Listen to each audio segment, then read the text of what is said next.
Interdisciplinary artist Amos Cochran is an Emmy-nominated composer working at the intersection of organic and digital material. As an artist, he uses sound and projected imagery to create a modern experience that challenges the viewer's psychological experience with themselves. As a film composer, he gravitates towards work that challenges the traditional form and process of how a score best supports the story, often using traditional instruments in abstract ways and creating a musical identity for the viewer to float through while they are experiencing their version of the story.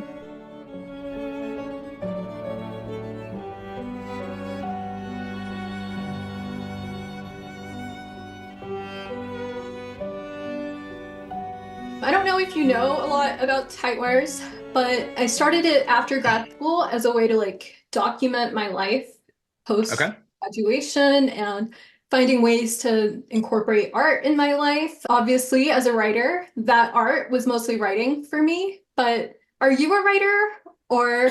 No, this is great to chat with you. And I really appreciate you inviting me on because I have this huge thing against words to some Oh, extent. wow. Now I write artist statements a lot and I like writing down purposeful ideas, but I don't use words. And I have people all the time, they're like, are you gonna ever write words for your songs? And I sort of have a specific reason that I don't. And we can maybe get into that. So no, I don't write words. That's totally fine. But since we're bringing up writing right now, I had a question about that. In one of your albums, it was Towns. Yes. I love Yes. the titles of that album, and I wondered what your relationship was to the written word because of how poetic those titles were. For sure. So not a single bit of that is my writing. So what Towns is, it's actually, do you know the play Our Town? So Our Town, oh my gosh, I should know who wrote it. Right this second, I don't. But it's an older play that has been repurposed and redone sort of ad nauseum. And a dear friend of mine in Little Rock was directing a very different take on it. And he asked me to write some music. And so I wrote, if you listen to Towns, Towns is interesting because it's sort of just like the whole album plays as almost like one piece of music. So I wrote this piece of music and broke it into these fragments. And I sent it to him and he loved it. And he's like, cool, I'll use some of this stuff. And I thought that was sort of it. I wasn't going to do anything with it. So then my daughter and I went to the premiere of it. And Our Town is a three-act play. And in the third act, there is this I don't want to ruin the play for anyone, but there's this very introspective look at what it means to be alive. And there's just some really beautiful lines in it. So after, and it really affected my daughter, like big time. She really resonated with that third act. And we just kind of started this joke. It's like anytime something sort of somewhat prophetic would happen or a big thing would happen, we would say, oh my gosh, that's the third act of Our Town. Or any like real life moment, we would refer to it as the third act of Our Town. So she was asking me, she's like, you need to release this music. She's like, it's the best thing you've done. I really love it. And I was like, okay. So I sent it to her to listen to. She was going on a trip and she wrote back and she said, what if you broke this into little pieces? And she said, what if you pulled lines from the third act as the titles? So this is why you get these long titles for like a 32-second piece of music or something. So that's where all of that comes from. It's if you dig through the third act of Our Town, you can find all of those. And she actually picked, my daughter Maddie, she picked pretty much all of those. That is so cool. So that's how you arrived at the titles for that specific album. Yeah. How do you generally arrive at titles if you're not? Right. So I actually, for someone that doesn't love using words, I do love I love coming up with a neat word or a neat little set of a few words that represent an entire feeling or sort of create an entire musical or sound space. So I don't know. I think this is where I think you probably get into with a lot of writers. It's like, how do you go from a blank page to a thing? And oftentimes when you're trying to answer that question or trying to be analytical about it, there's really no answer, but all of a sudden this piece of music just felt like it should be called Anomaly. Or I have a song called Sleepy Boy that I remember writing when my son was really young. And there was just something about the chord progression that really felt like him. And it felt like what he looked like to be asleep. And sometimes it's literal. I mean, I do a lot of film scoring, so I sort of luck out. A lot of times, is I can pull titles like straight from something that's going on in the film or something someone says in the film. So it sort of just depends. Like if it's a film score, I'm usually pulling from something from the film. When it's my albums, it's always a little more abstract. I usually am trying to be clever. I don't know if I am being clever, but I'm trying to be a little bit clever with the words. I think longer titles are interesting. So that's sort of where it comes from. I mean, it's like how can a few words represent or give me the inspiration for an entire sound space? What is your educational background? Oh, right. This is a great question because I have very little. My educational background has always been like throwing myself into the thing completely and figuring it out as I go. I really never went to school for any of this stuff. Um, I was a kinesiology major and a psychology major for a little bit, and then I never finished college until a couple of years ago when I went back and just got a general studies thing. So my education has really been my friends and the people that I work with. I've been very lucky from a very young age to be working with people who like to do original things. I never did a lot of covers when I grew up playing in bands. That's how I got started, really.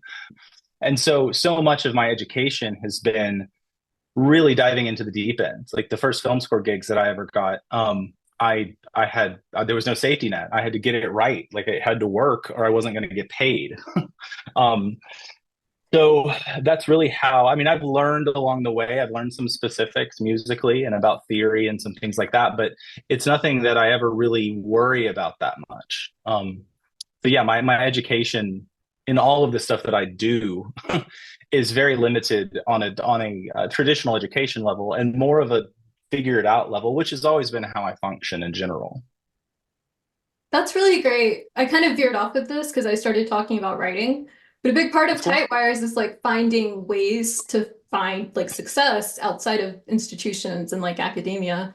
So I'm really glad that we Right. have you here because I think Yeah. that's I mean, I'm kind of I don't, I appreciate what academia does, but I've never really gravitated towards it. And I've never really, it just never resonated with me. I feel like so often when you go through those programs from an outsider's perspective, it feels like they've created these prescribed paths and these answers for things that like there is not an answer for why we feel the way we do when we hear this chord progression.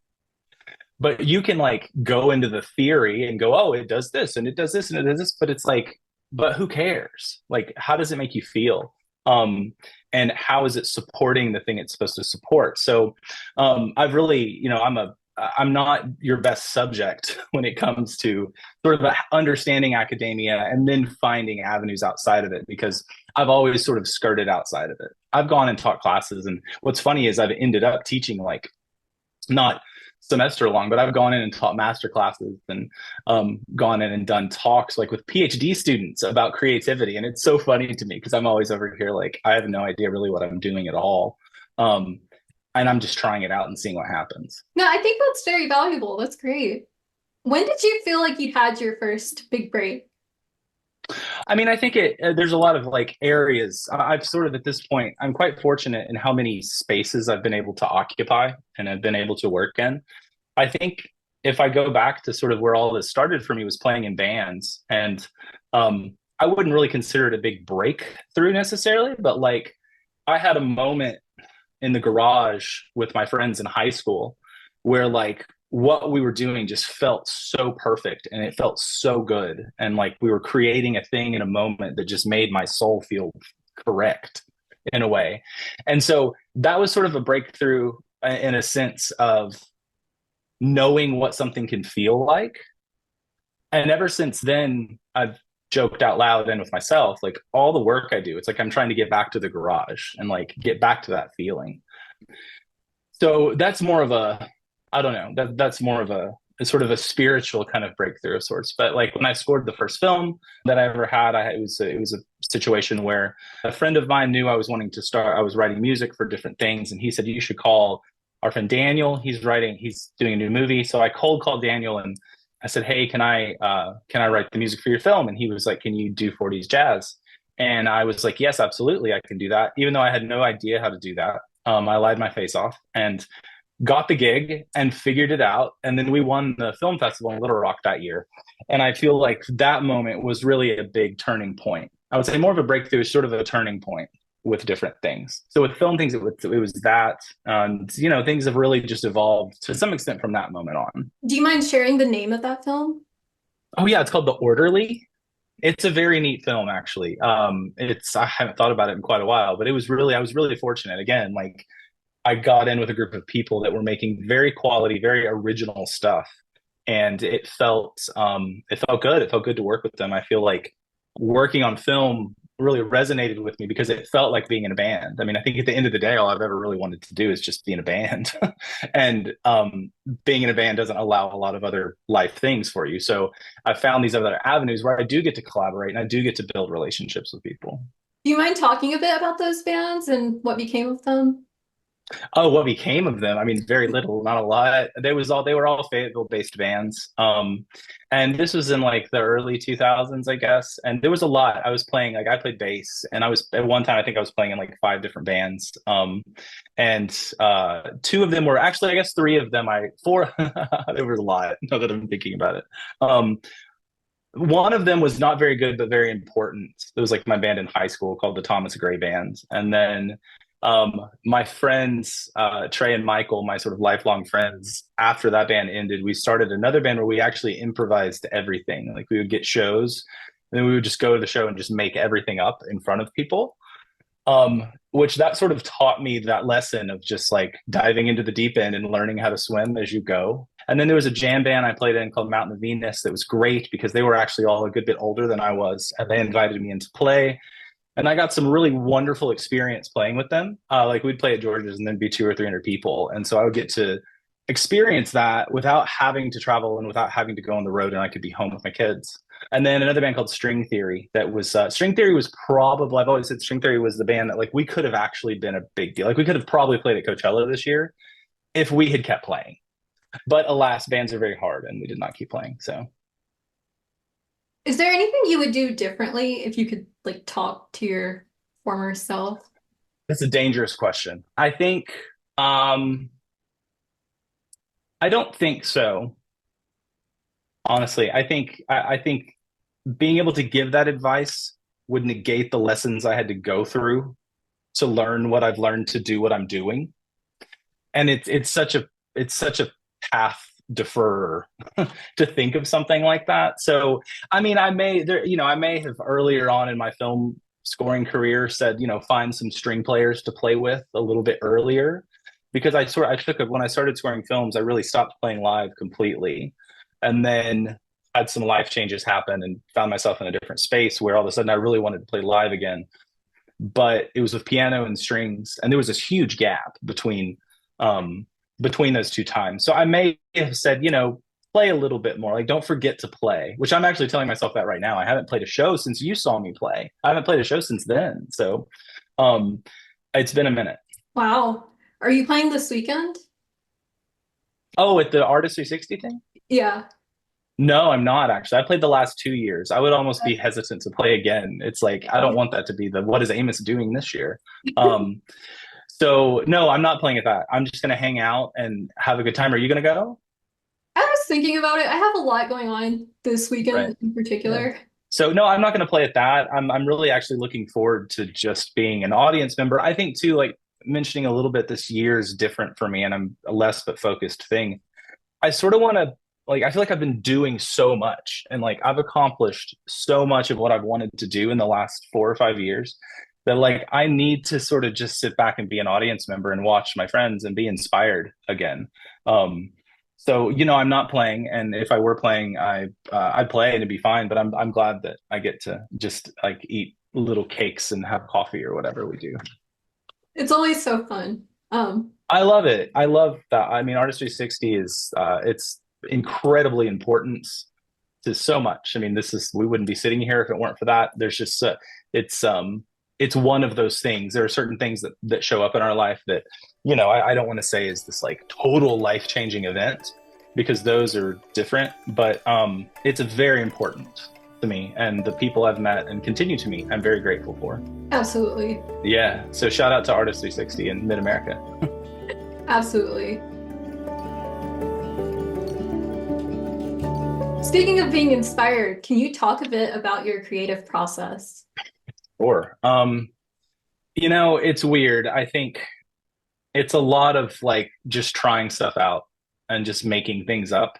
Like truly, I had like one of the things I love of this studio setup I have now. And I need to maybe have a Zoom setup where you can actually see all of it because there's a lot of stuff going on.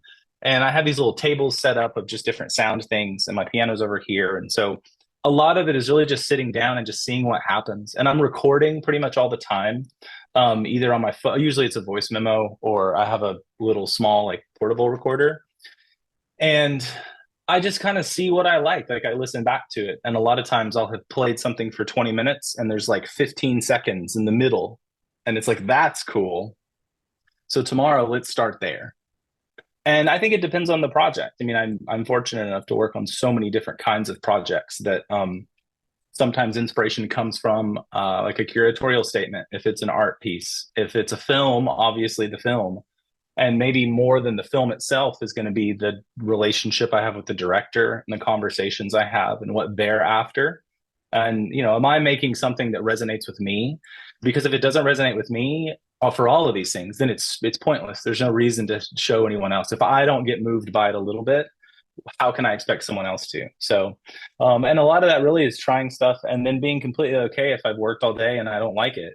It's very common to like today was kind of one of those days. I didn't really do anything I liked at all today, but I made a bunch of stuff, but I didn't like it. So I think the inspiration a lot of times just comes from doing the work and being inspired by it. I think I had a conversation with someone not too long ago about your work inspiring you. And I think that's completely okay. I think a lot of times we have this stipulation of like, oh, I'm making this thing, but I want other people to like it. It's like, well, I need to like it first. So I really do like if I'm doing piano improvisations and I do something the same thing the next day and the next day, it's like, okay, maybe that's something worth remembering. I mean, because like I'm remembering it. And a lot of times I listen back to stuff and I have no concept of playing it. So it just depends on what the situation is. That's awesome. I know you're talking about composition, but I feel like that will resonate with a lot of writers for sure.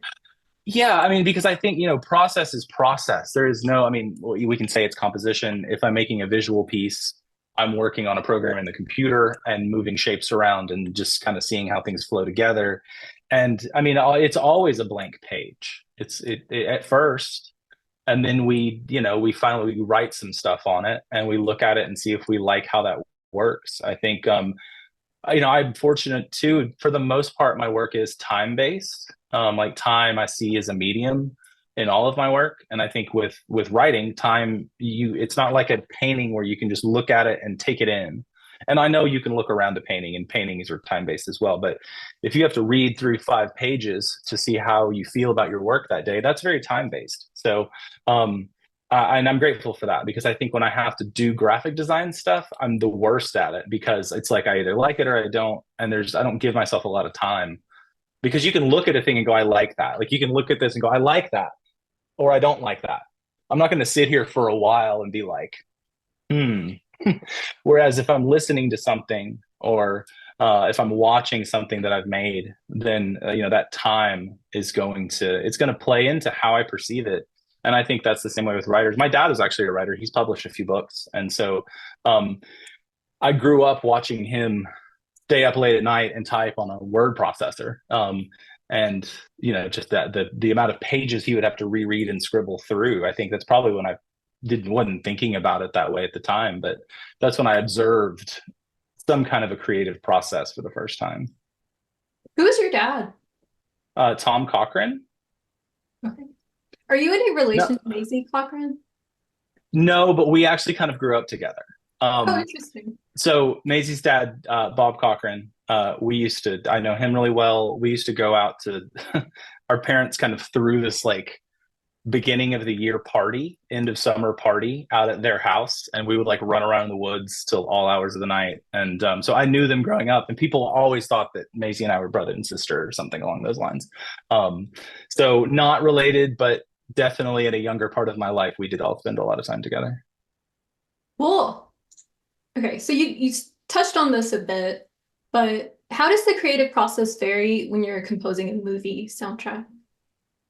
Yeah, so it's not that different. I've gotten to a point where it's not that different. The big difference is at the end of that, I'm going to hand it over to somebody else, and they're going to go, "I like it," or "I don't like it." So a lot of times it's more me guessing. It's like, does it resonate with me first? And does it have the attributes that this director and I have discussed? Or if I have there's sort of two ways to work. You can write with picture, which means like I have my work stuff, but I have the movie over here on a screen.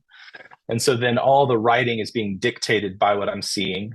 And in that case, the picture, the movie is really guiding it and really telling me what it needs. A lot of times even time signatures within the music will change because of edits.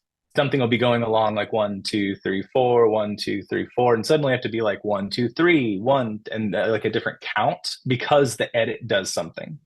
And so that's different than if I'm just writing on my own. I'm not gonna throw those sort of things in there. So writing to film is always it's always scary when I'm first working with somebody because I always feel like what I'm doing has to be wrong and it's not going to work. And it's really for somebody else. It's supporting someone else's vision instead of my vision. And I still at this point have done more film score work than original things. And I feel like it took me a long time when I was starting to work on, especially on some art pieces, it took me a while to realize I don't need to turn the work into the curator and, see what they think about it. And I didn't realize that until I did a few more art things because I was so in this world of I'm going to send it to the director tonight and we're going to have a conversation in the morning and I'm going to be terrified to see if they like what I think I like. So they're guiding that process as much as I am. You've been nominated for a couple Emmys, right? I was nominated for 1 Emmy at this point. Did anything change after that? My bio.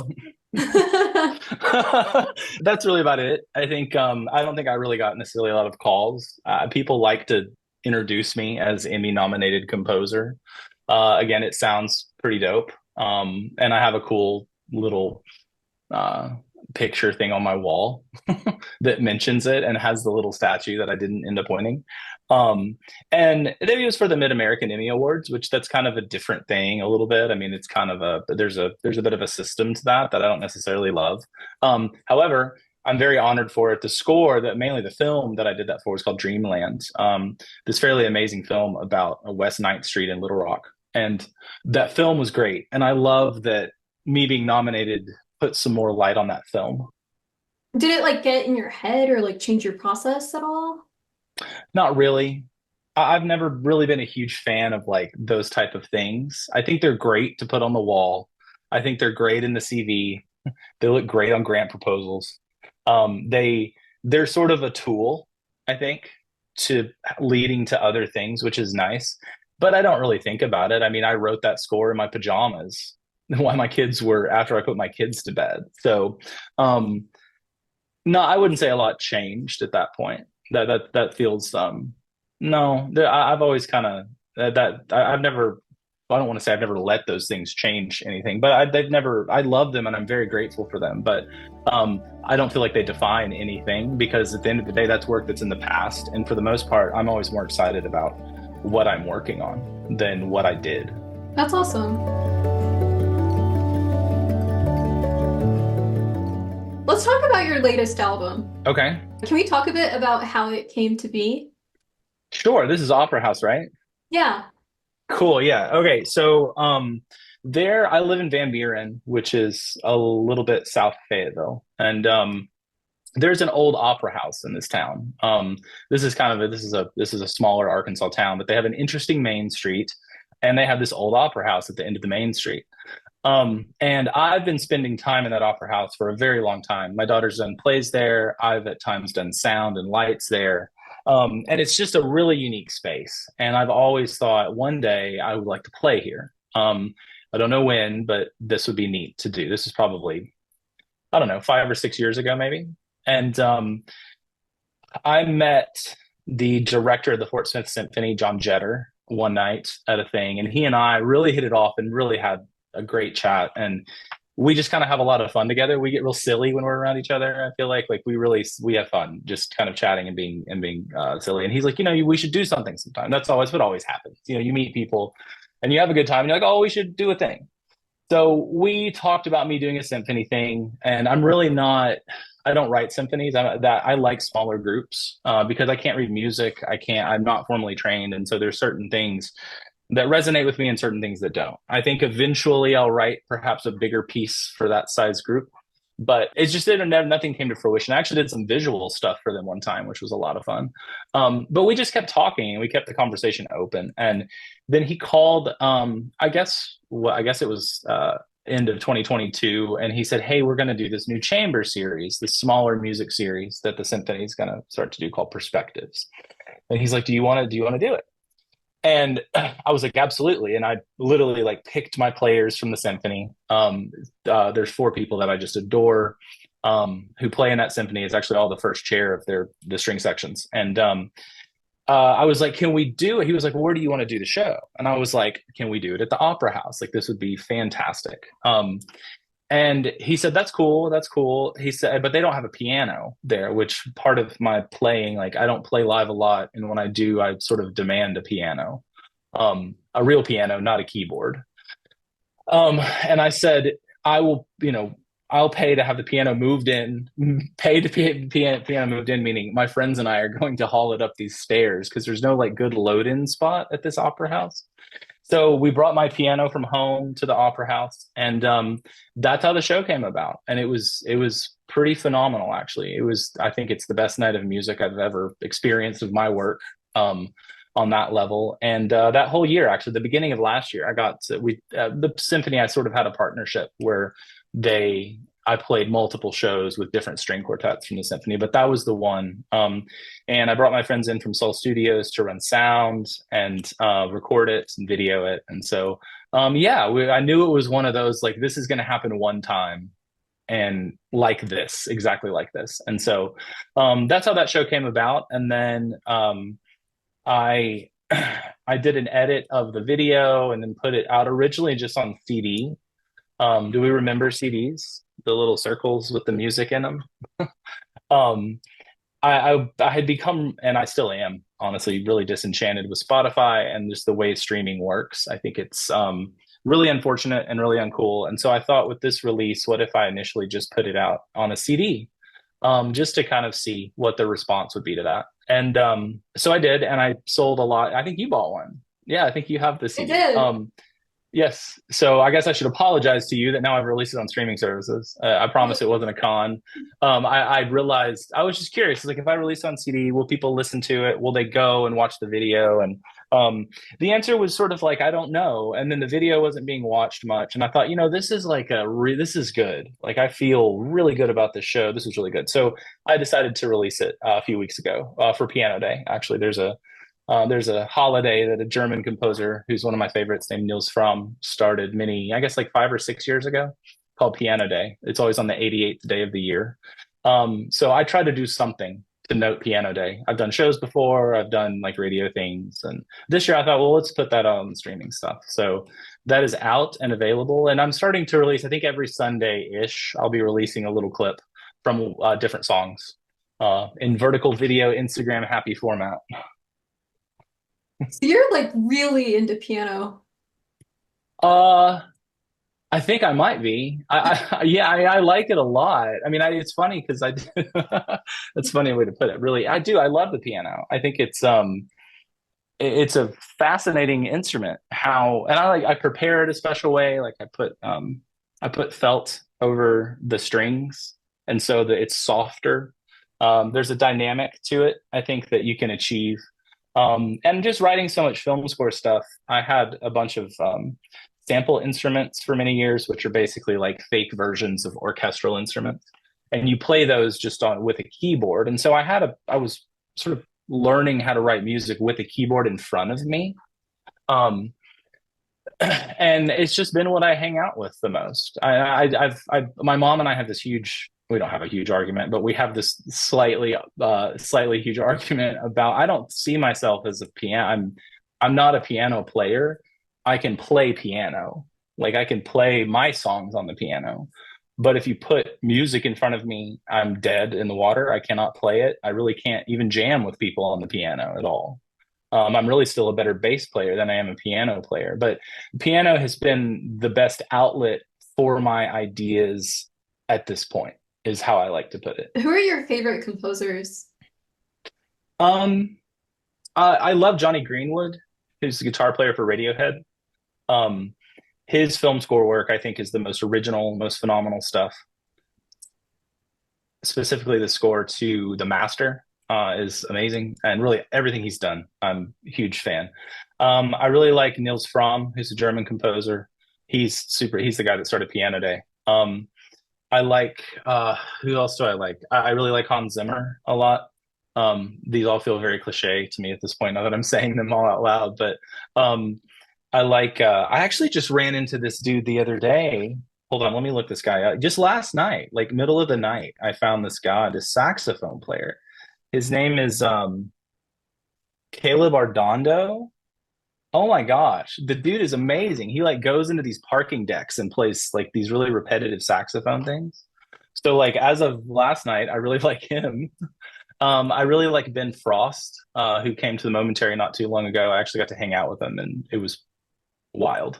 He's like one of my favorite guys, and we got to hang out and talk about some work. And so yeah, that at the moment, those are the things that are coming to mind. Let's talk about the music library you recently launched. Oh, that would be cool. Sure. So yeah, that's kind of been my year at this point. It's a music library called Unscored, and I'll try to be brief about this because I don't want to bore everybody. But Unscored is, I call it an innovative library for advanced filmmakers. And I've been scoring films now since, I guess, 2011 or 12.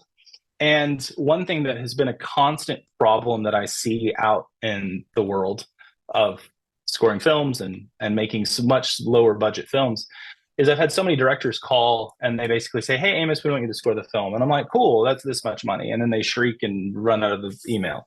And so they're like, "We're going to go use music libraries," which I don't know if you're familiar with, sort of like these subscription music services. You can basically pay $117 and you have unlimited music that you can use for your stuff. Well, there's two problems with that. The first one is you can't cherry pick a musical identity. And I think one of the biggest things a film score does is it creates a musical identity. And so if you're just pulling individual little tracks from these libraries, you can't make that identity for your film. And you also, you can't edit that music. Like that music you get a single track for the most part, and that's where it is. So this is just something I've observed for years and years and years. And a couple of years ago, I guess last spring, a friend called me and he was like, "Hey, we're doing this film. As usual, we don't have a lot of money, et cetera, et cetera." And so we chatted about it. And I said, "Let me do this. If you can cover my rent this month, I'll work all weekend. And whatever I make this weekend, you can have and you can use." And so based on that conversation we had, I made about 10 or 15 tracks, and they all kind of were the same theme and the same idea musically.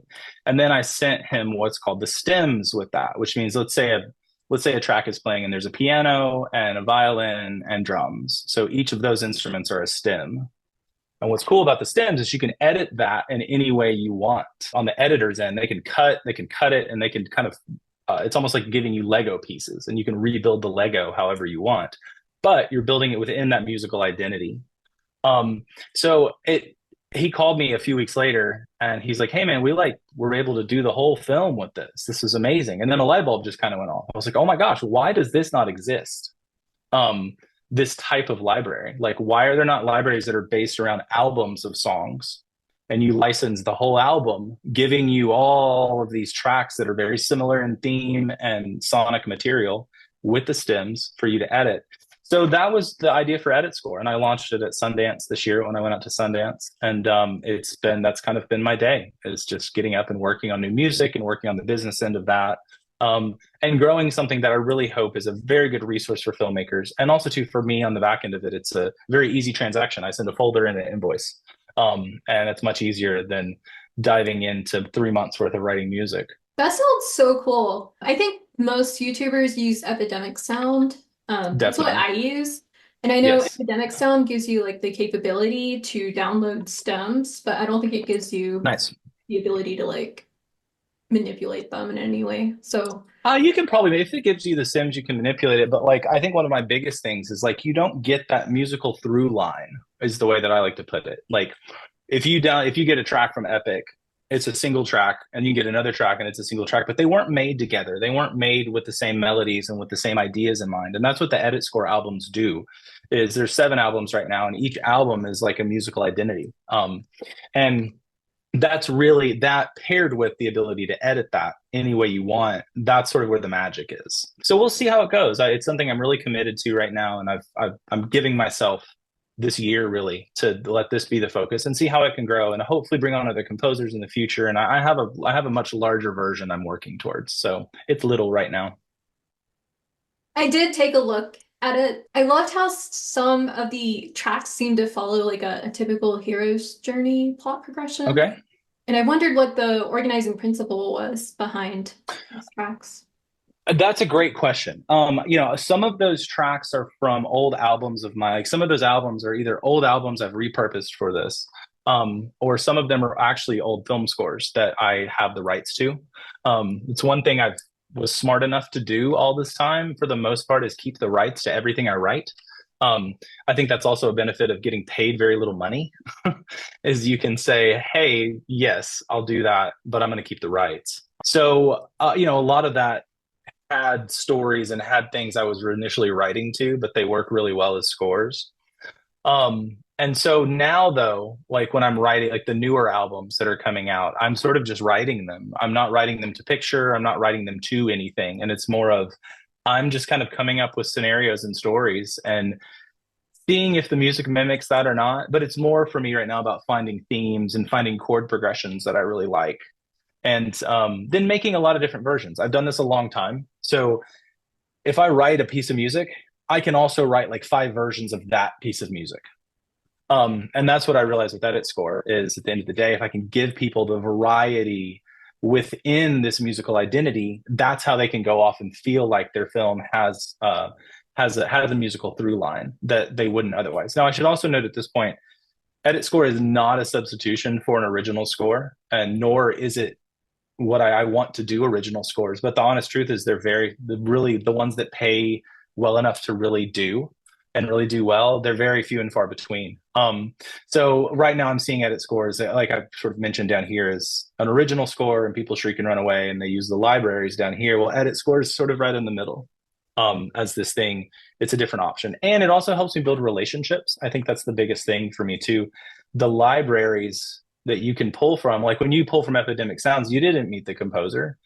Like, you didn't chat with them, you didn't build any type of relationship. And like, I'm a people person. I like to be by myself a lot, but I like meeting people. I like building relationships. I like hearing about people's ideas. And so hopefully what Edit Score is a way to continue to build relationships, where in the future people have a little bit more of a budget for score, we can do an original score. So we'll see. We may talk about this in a year and I'm like, oh yeah, I don't do that at all anymore, I totally gave up. But I feel like this is a good idea at this point still. That's awesome. It sounds very ideal. I think it is. I mean, I'm having a lot of conversations. I mean, I'm almost having 2 or 3 meetings a day right now with different folks and just talking about this. And it is very ideal. It's tricky to find the right timing. Like, it's new. It's only been out for 3 or 4 months. So the process, when people need music, a lot of people I've talked to, then like, I wish you'd have known about this 6 months ago, or I can't wait until I have a project that's ready for that. So at this point, getting it out there and getting people to know about it is really the most important thing, and continuing to grow the library. I mean, there's only 7 albums, and my lifelong goal is I'd like to have 100 albums in there. So we'll see. Speaking of connecting with people, you do a lot of collaborations across a lot of different artistic mediums. Can you tell Yeah. me more about those collaborations that you've done or that you're planning to do and how they vary between artistic mediums? Yeah, so I mean, I think it kind of starts again. It comes back to playing in a band and collaborating. It's always just sort of been my nature, um, is to work with other people. And I think, I mean, right now, one of my longer collaborators has been Christian Strano Torres, who plays cello with me. He and I have been collaborating now for many, many, many years, and he's very integral to my music. He plays on a lot of what I do. A lot of when I'm writing, I think about him. I think about what he's doing. That's more supporting my stuff, though. It's not a I mean, I see him as a collaborator, but a lot of times it's me saying, "Hey, do this." But the way he does it is so perfect, and his interpretation is great. And then I think more on the art level, Danielle Hatch and I have now done a couple of pieces together, and that was just one of those things. She was out in Utah doing a project, and I saw some pictures from it, and I think at that time I'd been scoring a lot of documentaries of talking heads and people just sitting there talking, and I was really exhausted on what that looked like. And she's out doing this thing, literally looks like she's on Mars in these amazing outfits. And I just called her and I was like, "What is this? Does this need music? Like, what do you do? What is this?" And so she sent it to me. And, that collaboration is interesting with her because we really don't talk about stuff that much. Like, I made a thing and she just loved it and I loved it. We have a new project we're going to go do out in Virginia. That's a live performance piece, and it's been a similar thing. I mean, there's been a few chats and a few ideas, but it has to do with maypoles, and she's going to be She's going to be standing on this very tall ladder in one of her wonderful Danielle dresses, and she's going to be wrapped like a maypole. And I've made about a 20-minute piece of music that's going to go along to it. So they're collaborations, but it's almost more just like, hey, there's this idea. Let's see if any of your ideas resonate with it and where that goes. We played together at Format Festival as well this year. And it was the same kind of thing. Like, we didn't even talk about the music. We just, like, I showed up when I was supposed to, and we kind of like waved at each other, and I just did whatever I wanted, and she was down with it. So and then some of the museum things, like there was I had a piece at the Momentary that I had made for this a thing called Fast that was part of an NWA Fashion Week last year. Assembly. It was called Assembly. And the curator for that, Alex Bodeshbaugh, she sent me a curatorial statement, and she was like, "Do you want to make a piece?" And I ended up making this huge ordeal of a piece called Natural Intelligence. And that was, again, really like, she gave me some inspiration from her curatorial statement, and then I just sort of went away and wrote some stuff. Yeah, there are a lot of collaborations, but a lot of times it's there's less conversation about it than you might think, and a lot of times in those situations it either works or it doesn't, and if it doesn't, you never hear about it because there's a lot of projects that don't really work out sometimes. And I'm working on a play right now, actually, for my friend Ben, who I did Towns for. He's doing a play this summer, and I'm working on some music for that. And it's a similar thing. He told me a little bit of what he wanted. I improvised like an hour of piano stuff, cut it together. And then he went through and he was like, "I like this, I like this, I like this." And so now I'm taking those and seeing where that music goes. So you had one audience question. Oh, cool. What would you tell someone who is interested in composition but is overwhelmed and doesn't know where to start? I would just say you've got to just start somewhere. You just got to try it. I would say come up with, depending on what instrument they play or what they gravitate towards. Let's just say it's piano or violin or whatever. Do we know? Do we know this person? Do you know this person? Let's just say they were a piano player. I would just tell them to put a voice memo on and just see where things go, because there are no right answers. Like, rule number one is there are no right answers, especially if you're writing it for yourself.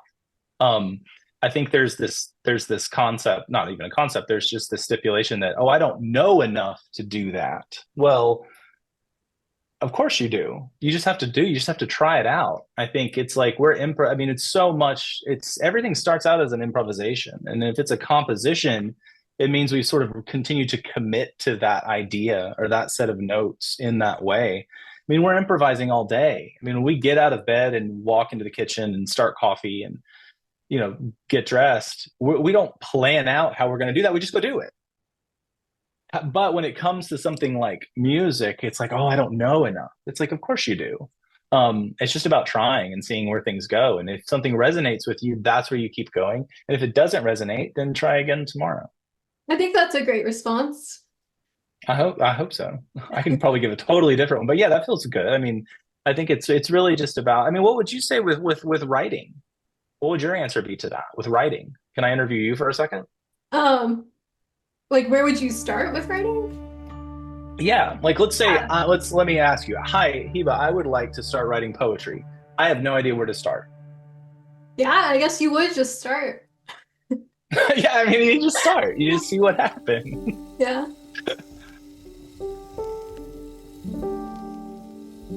That leads nicely to my last question. Can you give our audience a writing prompt based on your music?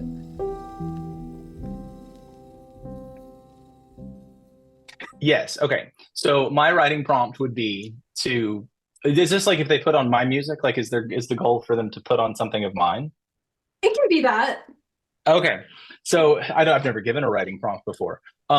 So I would say write down. Okay, I would do this. I would say write down a list of 57 words that doesn't it doesn't matter if they go together at all. And then group them into groups, and then put them in groups of three, and then cut those out, and then like reposition them all over the place and see what happens. I love that. Thank you for the Yeah, absolutely. But it has to be 57 words, or this just doesn't work. I know that was probably very painful for you. No, it's cool. It's great. I love it. I think that's it for my questions. Was there anything I didn't ask that you wanted to talk about?